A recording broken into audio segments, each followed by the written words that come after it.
In this video, I want to talk about session state, and it's an under the radar piece of functionality that most people don't seem to know about.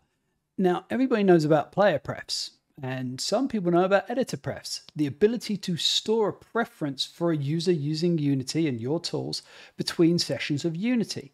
And you might get the indication of what session state means when it uses session in the name.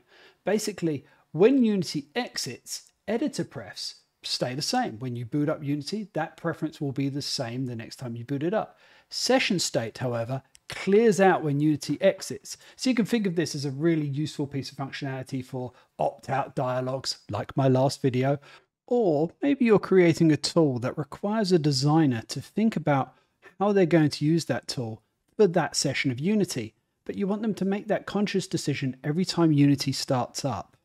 So let's jump straight into Visual Studio. And we can see here we've got our code for creating our window, the very basic creation functionality, the menu item where it gets put, a label, and a button. Now the label is showing an editor pref for this particular preference, which is a constant I keep up the top here. And then we have the button underneath, which again uses that constant to set the editor pref to true. Now we want to add to this with session state, and we can basically cheat by copying and pasting down below. What we'll do is we'll type session in there, change that, and we'll use the session state class instead, and we'll get the ball from that, and the same thing down here, session state, and we'll set the ball. So if we save and come back into Unity, you'll see that it'll add an extra set underneath, and this is where we can test our functionality. So we have our editor pref and it's set to false, and we have our session state and that's set to false. If we press on these buttons, you'll see both will set to true. And just to prove it, I can come back into the window and they're both set to true.